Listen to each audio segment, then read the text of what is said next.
I came dusted so home that she took me and she choked me. And she said, if before that dust kills you, I'm going to kill you because you're my daughter. And she got a stroke behind it, you know. And when she got that stroke, I didn't know what to do because I was so dusted. I just looked at her and told my stepfather to pick her up. You know, like if I really didn't care because I didn't feel no pain. I didn't. I didn't have no time for no pain.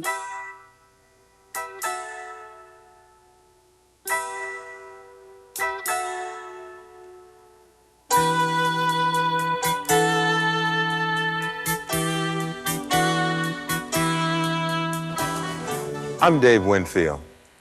As a professional athlete, I've seen drugs destroy the careers of gifted ball players. Worse, I've seen drugs wreck their lives. But it's not just ball players who are suffering. As a human being, I know the same things happen too much to too many people in every walk of life, from every level of society.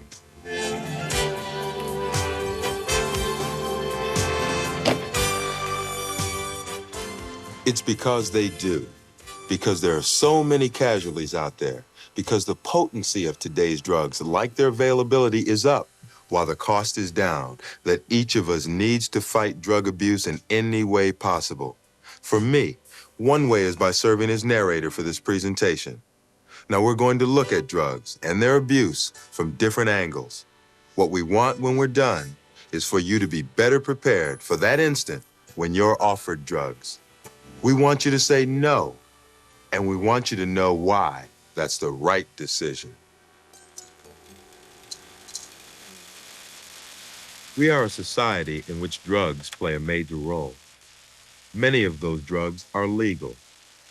Designed to repair the body, they are prescribed by doctors, prepared by a trained pharmacist, or so mild they can be sold over the counter.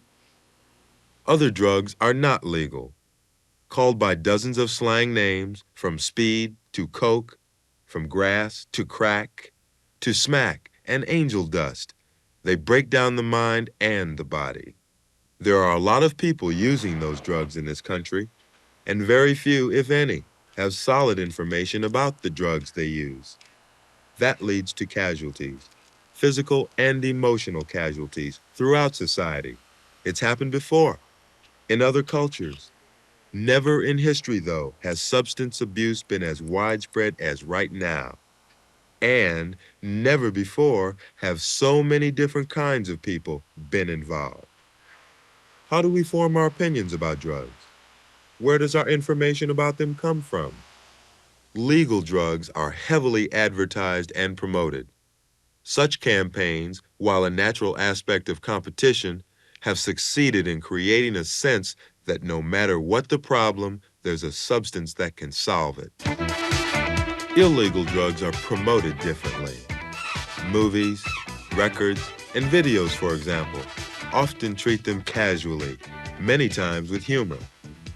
This translates into a pervasive feeling that drugs are somehow okay, somehow positive, harmless. That feeling has nothing to do with sound information or what is real. And then there's word of mouth. One person passing misinformation about drugs on to another. Just because someone uses doesn't mean he or she knows anything about a drug except how it makes someone feel. You know, I'd sit there in my room, drunk, so happy, but feeling so sorry for myself. I was wallowing in my own self-pity. And no matter how fun that is, it is just an escape. I mean, I didn't want to face the fact that, that I wasn't happy, and I loved feeling sorry for myself. And drinking just helps you so much. Or just doing drugs, because, you don't have to face that. I mean, like, when I stopped, I couldn't, I didn't know who I was. I mean, it's like, it's so easy just to get high and then act high. That's all you have to do. You don't have to show yourself. You don't have to grow. You don't have to change. Because you don't grow up when you're getting high. Because you don't act like yourself. You act like the drug you're on. The National Institute on Drug Abuse estimate some 35 million Americans use illegal drugs.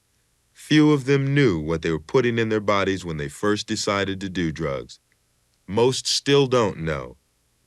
They don't know about the short and long-term effects, or what's really in the drugs they take, or who made the drugs that they are consuming.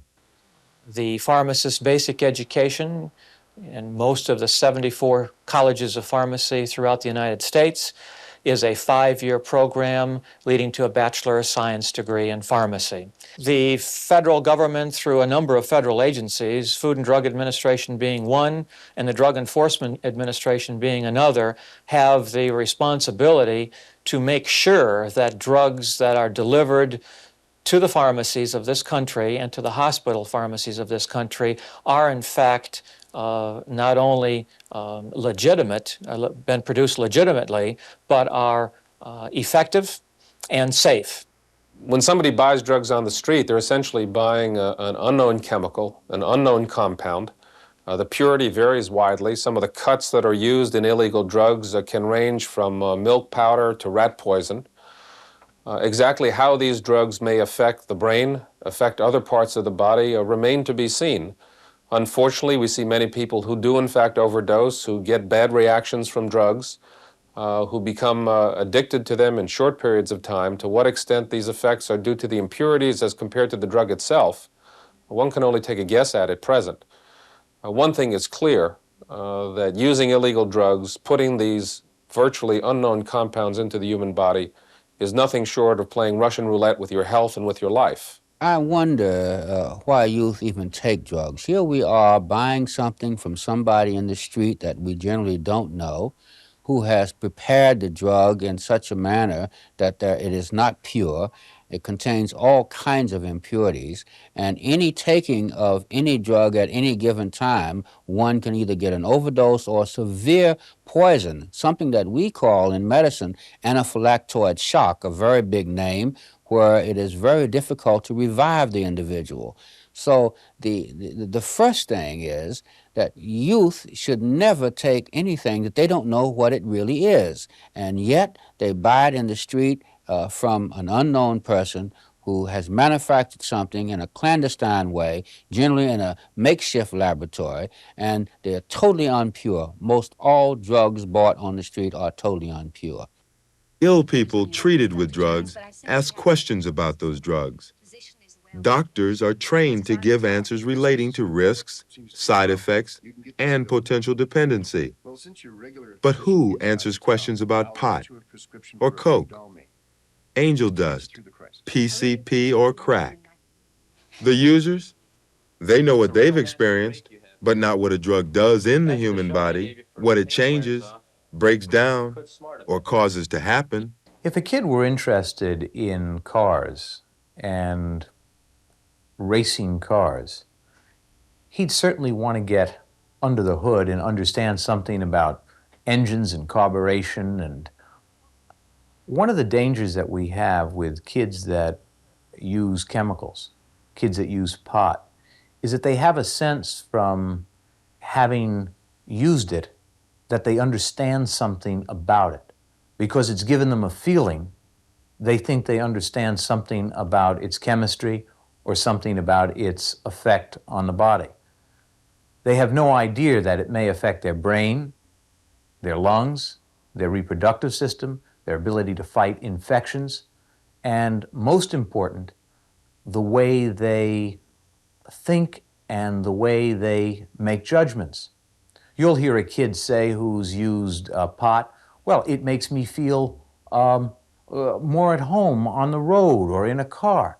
And yet tests in laboratories show that even experienced airline pilots using marijuana 24 hours later after they're drug-free cannot bring a plane in properly for a landing.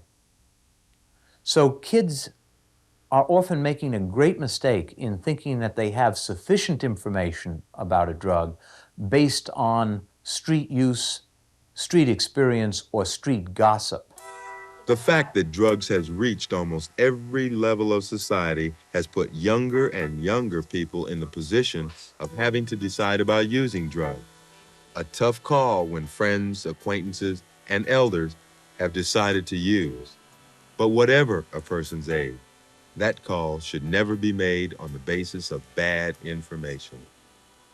Taking drugs seriously is what it's all about because the risks are so great. Can't see yourself in jail?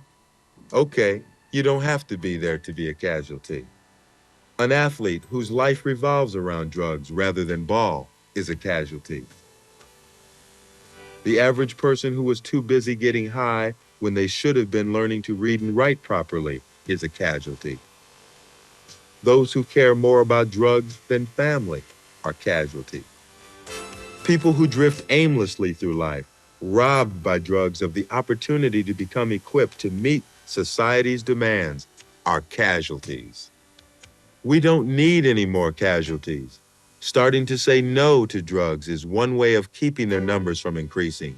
Saying no means both standing up and defining a personal value orientation and responding intelligently to correct information. It's not easy, but it can be done. It has to be done. We've seen what happens to individuals, to societies that involve themselves in illicit drug use. We feel we're in a very good position to go out, to talk to the members of our communities, to talk to our youth, to encourage them to a feeling of self-worth, feeling good about themselves, participating in sports, participating in school activities, in neighborhood activities, being proud of who they are. Police officers are doing this around the country, in major cities throughout the country. The police officers, many of whom who grew up in the same environment as the individuals who now feel this hopelessness, are now going back into the very classrooms in which they sat and are saying, hey, there can be a change in you, a change in your life without putting a foreign substance into your body. You can affect that change yourself by saying, yes, I can do it, and no, I do not need a foreign substance to make myself a better person. You have to have courage. Now, nobody's going to give you courage. Nobody can say this is what courage is, this is what courage is not. Courage is something that you reach down here to find. And that's when you say no. And you'll have to say no several times because most young people use drugs after they've said no 4 or 5 times. But it's a simple, straightforward approach. Say no. Well, one morning I woke up and I was laying in my bed thinking, and I seen where my life was heading, which was nowhere.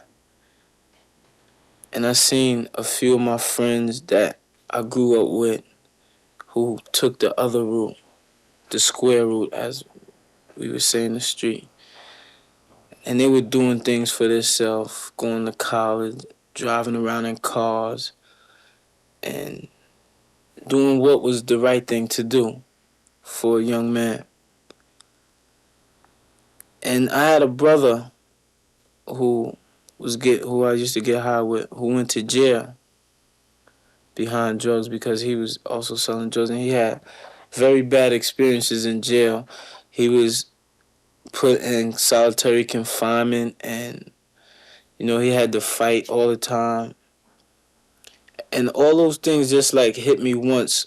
The emotional scene with my family, the changes I was putting my mother through, the way society was looking at me, all of it just hit me at once. And I went through a lot of emotional changes behind that too.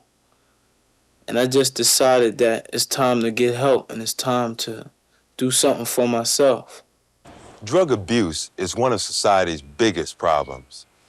It's a disease that steals potential, destroys careers, wrecks families, and kills people. If not quickly, then slowly. But people don't have to use drugs like they have to breathe. There's a choice to be made, a decision. So who makes the right one? Who says no when there's curiosity or peer pressure or 100 other excuses to say yes? I think people with self-discipline do.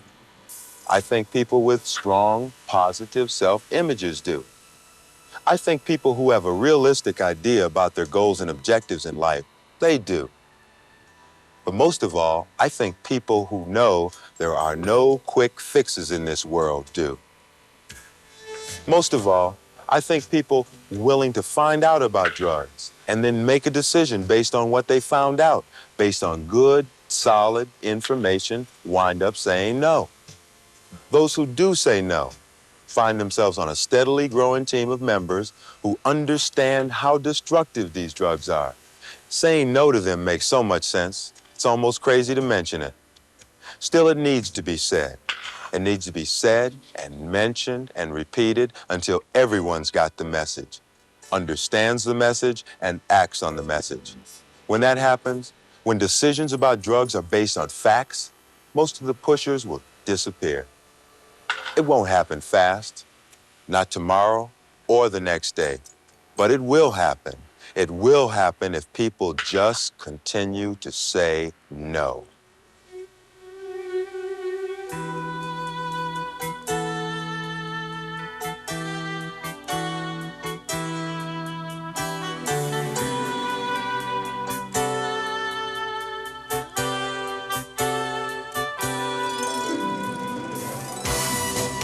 What will you do when someone offers you drugs? Say no to drugs. Hi, I'm Ken Herbeck of the Minnesota Twins. Remember, say no to drugs. Just say no to drugs. Stop before it kills you. Say no to drugs. I'm Roy White. And I'm Don Mattingly of the New York Yankees. Say no to drugs. Be self-confident and say no to drugs. Just say no to drugs. Este es Tony Oliva con Minnesota Twins. Por favor, digan no to drogas.